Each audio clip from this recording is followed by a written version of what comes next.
नमस्कार साथियों। आज हमारे साथ डॉक्टर हरजिंदर सिंह जी हैं, जो यूपी डेंटिस्ट वेलफेयर एसोसिएशन के सेक्रेटरी हैं। आज आज हम उनसे दंत चिकित्सकों की कुछ समस्याओं पर बात करेंगे। डॉक्टर हरजिंदर सिंह, आपका हार्दिक स्वागत। धन्यवाद। नमस्कार साथियों। जैसा कि हम आप सब परिचित हैं कि हमारे समाज में या हमारे स्वास्थ्य विभाग में जो चिकित्सा पद्धति है वो चार उन पर डिपेंड करती है, जिसमें एमबीबीएस, बीडीएस, बीएमएस और बीएचएमएस है। एलोपैथिक में देखा जाए तो एलोपैथिक में एमबीबीएस और बीडीएस है, लेकिन अभी भी हमारे स्वास्थ्य विभाग की तरफ से, हमारी सरकार की तरफ से एमबीबीएस के लिए बहुत सारे कैरियर ऑप्शंस खुले हुए हैं। एमबीबीएस की डिमांड ज़्यादा है। एमबीबीएस के करने के बाद में जॉब्स की अच्छी अवेलेबिलिटी है, लेकिन चूंकि बीडीएस करने के बाद में अभी एक समाज के रूप में भी और गवर्नमेंट के रूप में भी दोनों ही जगह पर हम लोगों के लिए उतने कैरियर अपॉर्चुनिटीज़ नहीं है। बीडीएस की अगर हम सीट्स की बात करें, जॉब्स की बात करें, तो वो अभी सीएससी और डिस्ट्रिक्ट लेवल पर ही हैं। पीएससी लेवल पर अभी हम लोगों की डिमांड चल रही है, लेकिन अभी पीएससी लेवल पर बीडीएस की सीट्स नहीं हैं।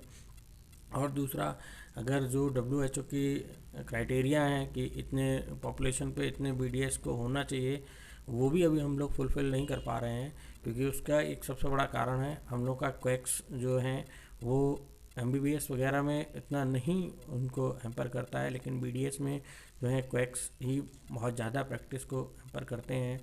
और गवर्नमेंट की तरफ से भी अगर हम देखते हैं तो बीडीएस में जो है जॉब्स ना हो पाने की वजह से लोग इसको कैरियर के रूप में भी कम चुनना पसंद करते हैं। जो हमारे साथी जो नए बीडीएस जो इस वक्त आ रहे हैं, उन लोगों को लेकर के हमारी सरकार से हमेशा डिमांड रहती है कि उन लोगों के लिए कुछ ऐसा कैरियर अपॉर्चुनिटीज़ डेवलप की जाए गवर्नमेंट की तरफ से, चाहे उनको परमानेंट पोस्टिंग के लिए जनरेट करके सीट्स क्रिएट की जाएं, या फिर उनके लिए कुछ ऐसे ब्रिज कोर्स या कुछ ऐसे कोर्सेज स्टार्टअप किए जाएं जिससे कि वो एलोपैथिक डॉक्टर होने के नाते एमबीबीएस डॉक्टर्स की जगह पर वर्क कर पाएँ। क्योंकि एलोपैथिक डॉक्टर्स ना हो पाने की वजह से अभी भी हमारी बहुत सारी पीएचसी, एडिशनल पीएचसी या बहुत सारी ऐसी चीज़ें हैं जहाँ पर अभी डॉक्टर्स अवेलेबल नहीं हैं और पब्लिक को हम लोग वो फैसिलिटी प्रोवाइड नहीं कर पा रहे हैं।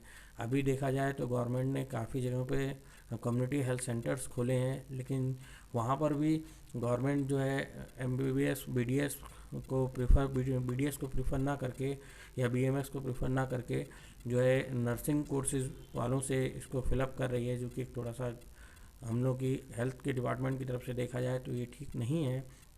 अगर अभी हमारे पास डॉक्टर्स अवेलेबल हैं तो हम लोगों के लिए कोशिश यही करनी चाहिए कि जो हमारी हेल्थ फैसिलिटीज़ हैं या हेल्थ ट्रीटमेंट है पब्लिक के लिए अच्छी प्रोवाइड हो, उसके लिए हम लोग एक क्वालिफाइड स्टाफ की रिक्रूटमेंट करें। उसके लिए हमें कोशिश यही करना चाहिए, गवर्नमेंट को यही कोशिश करनी चाहिए कि वहाँ पर डॉक्टर्स को पोस्टेड करे, चाहे वो बीएमएस हो या बीडीएस हो, ना कि अभी जो नर्सिंग स्टाफ है उसको वहाँ पर वो कर रहे हैं रिक्रूट। और दूसरा ये है कि अगर गवर्नमेंट चाहती है तो वहाँ पर बीडीएस को भी ब्रिज कोर्स करके या आयुष डॉक्टर्स को भी ब्रिज कोर्स करा के या कुछ भी जो कम्युनिटी के उनके कोर्सेज हैं उसको करा के 6 मंथ के वहाँ पर पोस्टिंग कर सकती है। इसी तरीके से जो बीडीएस में है, बीडीएस में भी अभी हम लोग की जो पोस्टिंग्स हैं वो एक बीडीएस के लेवल पर हैं, और वो भी पीएससी लेवल पर नहीं, सीएससी और डिस्ट्रिक्ट लेवल पर हैं। सीएससी और डिस्ट्रिक्ट लेवल पर भी हम देखते हैं तो हमारे डिस्ट्रिक्ट लेवल पे केवल एक डॉक्टर होता है या 2 डॉक्टर होते हैं, जो कि बीडीएस भी हो सकते हैं, एमडीएस भी हो सकते हैं। अभी हमारी स्पेशलाइजेशन की कैटेगराइजेशन नहीं है, जैसे कि हम देखते हैं हमारे और डिपार्टमेंट्स में एमडी, एमएस सभी डॉक्टर्स को, एनेस्थेटिक, स्त्री रोग विशेषज्ञ सभी को रिक्रूट किया जाता है। उसी तरीके से गवर्नमेंट को चाहिए कि जो हमारी डेंटल में अलग अलग डिविजन्स हैं, जैसे मैक्सिलोफेशियल है, प्रोस्थेटिक है, ऑर्थो है, इन सब के भी डॉक्टर्स को रिक्रूट करें, जिससे कि गवर्नमेंट पब्लिक को जो है ये सब फैसिलिटीज़, जो कि कॉस्टली ट्रीटमेंट हैं, पब्लिक को नहीं प्रोवाइड हो पा रहे हैं, वो भी हों। उसके लिए इसके अलावा जो ट्रॉमा सेंटर्स हैं वहाँ पे भी अगर हम अभी देखते हैं तो हमारे जो स्टाफ है उसमें मैक्सिमम जो है वो बीडीएस कम ही पोस्टिंग होती हैं। वहाँ पर भी मैक्सिमम जो ट्रॉमा सेंटर्स हैं उसमें मैक्सिमम सभी डिविजन्स होनी चाहिए, सारे ब्रांचेज होने चाहिए, जिससे कि वहाँ सारे डॉक्टर्स अवेलेबल हों। अभी भी हम देखते हैं कि अगर कहीं फेशियल ट्रॉमा होता है तो उसके लिए वो जनरल सर्जरी या जो है अपना और डॉक्टर्स को बुलाते हैं, वहाँ पर हमारे एमडीएस को ही बुलाना चाहिए। तो ये सब चीज़ें हैं जो पब्लिक में भी अभी जागरूकता की कमी है, और गवर्नमेंट की तरफ से भी इसमें अभी थोड़ा सा कम ध्यान दिया जा रहा है।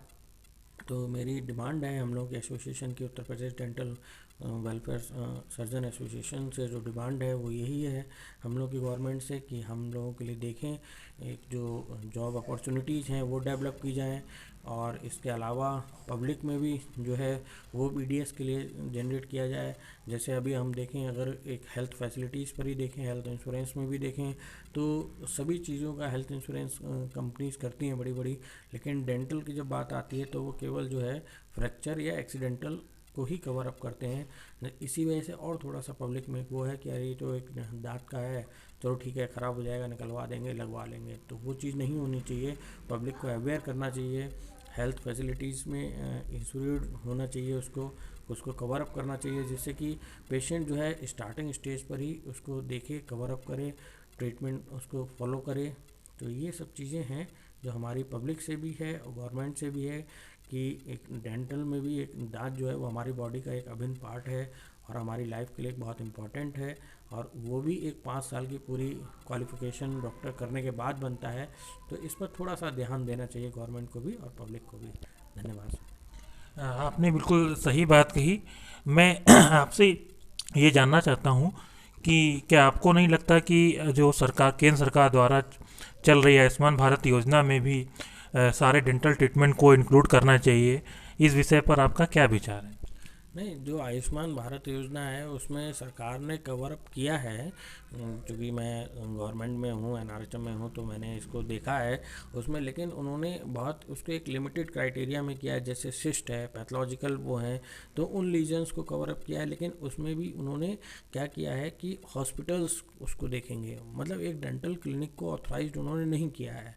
उनका मतलब ये है कि पेशेंट पहले एडमिट होने के बाद 24 आवर में उसको देखा जाए, और उसके बाद जो उन्होंने उसके क्या नाम चार्जेस रखे हैं वो बहुत इतने मिनिमम चार्जेस हैं कि वो उतने पर कोई भी एक बीडीएस डॉक्टर वर्क नहीं करना चाहेगा, क्योंकि वो बहुत ही नॉमिनल चार्जेस हैं। लेकिन चलिए चार्जेस को हम एक तरफ भी कर दें, तो जो फैसिलिटीज़ की जो गाइडलाइंस उन्होंने जारी की हैं कि ये इतनी फैसिलिटीज़ होनी चाहिए, वो इतना स्पेस होना चाहिए, इतना टॉयलेट बाथरूम का होना चाहिए, इतना पेशेंट के लिए बैठने की जगह होनी चाहिए, उसके लिए ड्रिंकिंग वाटर की फैसिलिटी होनी चाहिए, पार्किंग फैसिलिटी होनी चाहिए, उतना सब एक हॉस्पिटल पे तो प्रोवाइड किया जा सकता है। लेकिन एक क्लिनिक लेवल पर उतने स्टाफ या उतनी चीज़ों को प्रोवाइड करने में इतना जो उसका इन्वेस्ट होगा, उस हिसाब से ट्रीटमेंट चार्जेस वो बहुत मिनिमम हो जाएंगे। और दूसरा, उन्होंने कवर अप भी जो किए हैं वो थोड़ा सा एक इमरजेंसी प्रोसीजर्स ही कवर किए हैं, सारे डेंटल प्रोसीजर्स या डेंटल प्रॉब्लम्स को कवर अप नहीं किया है।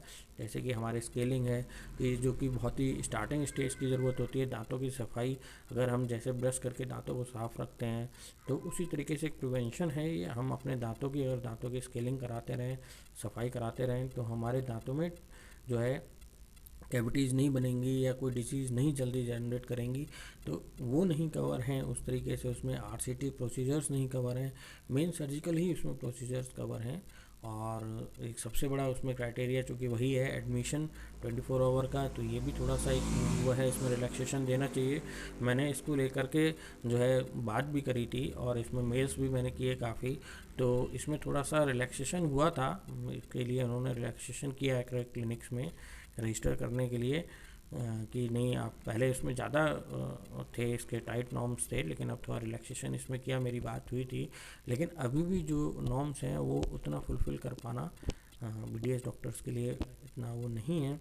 तो इसमें गवर्नमेंट के लिए थोड़ा सा इसको रिलैक्स भी करना चाहिए, साथ में ट्रीटमेंट कवर भी करने चाहिए, और ट्रीटमेंट चार्जेस को भी थोड़ा सा इतना करना चाहिए, क्योंकि जो उसको डिसाइड किया गया है वो कहीं से ये नहीं लगता कि उसमें किसी एमडीएस या किसी बीडीएस का रोल रहा है। वो मेन यही रहा है कि किसी जनरल सर्जन या नॉर्मल सर्जन ने उसको डिसाइड अप किया है कि हाँ ये प्रोसीजर्स होते हैं, ये ट्रीटमेंट होते हैं, और इसको आप कवर कर लीजिए।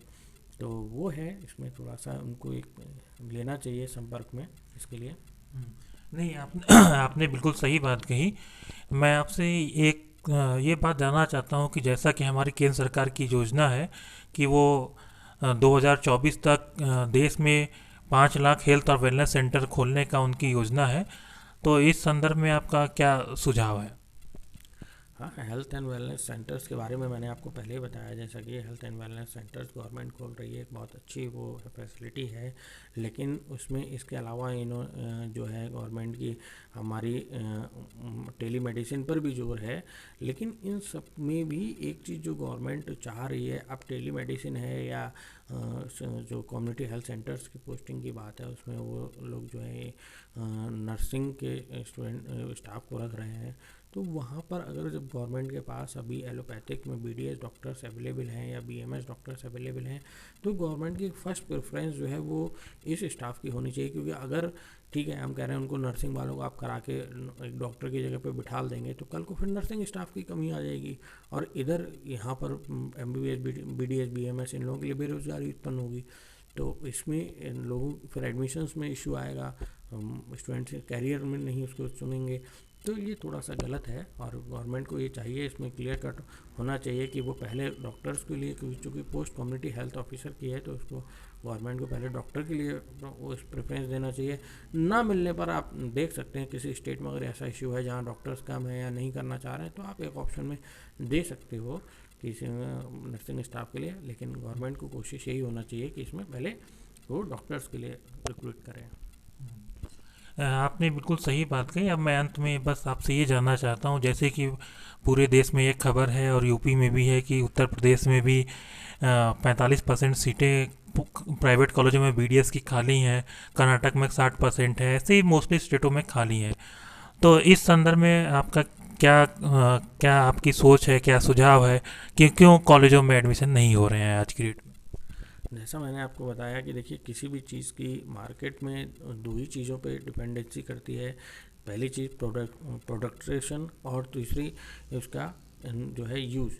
तो अब हम जो प्रोडक्शन तो ज़्यादा होगा लेकिन उसमें ऑप्शंस नहीं होंगे, अपॉर्चुनिटीज़ नहीं होंगे डॉक्टर्स के लिए, तो कोई भी उसके कैरियर को नहीं चुनना चाहेगा। क्योंकि इतना फीस या इतना अपने कैरियर में लगाने के बाद में अगर उसको जो है अच्छी सी मतलब क्लिनिक में भी इन्वेस्ट करने के बाद अगर उसको ये लगेगा उसके समाज में कि जो है मेरी वैल्यू नहीं है, मेरी डिमांड नहीं है, तो वो कहीं ना कहीं इसमें इशू आएगा। तो एक जो हम लोग का वो है एक डिमांड और प्रोडक्शन, ये एक सब पे डिपेंड करता है। तो इसीलिए कारण है कि अभी एमबीबीएस की चूँकि डिमांड है, लोग अभी एमबीबीएस की तरफ भाग रहे हैं। लेकिन एक अगर ऐसे ही हाल रहा तो एक सैचुरेशन अभी आज बीडीएस बीएमएस में है तो कल को एमबीबीएस में भी आ जाएगा।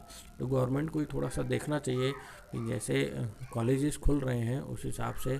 और दूसरा तो गवर्नमेंट को भी कोशिश यही करनी चाहिए कि इतनी सीट्स की ना दे परमिशन, या इस तरह की मतलब क्वालिटी ऑफ एजुकेशन जो है वो ना गिराएं, जिससे ये एक इशू आए पब्लिक में कि इस चीज़ की ज़रूरत कम हो गई है।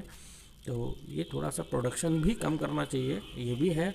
और दूसरा उसका जो यूज़ है या जो अपॉर्चुनिटी है उनको भी गवर्नमेंट को बढ़ाना चाहिए, जिससे इसमें थोड़ा सा पब्लिक इस चीज़ पे ध्यान दे। धन्यवाद डॉक्टर हरजिंदर जी। तो आज हमारे साथ थे डॉक्टर हरजिंदर सिंह, जो यूपी डेंटिस्ट वेलफेयर एसोसिएशन के सेक्रेटरी हैं। नमस्कार।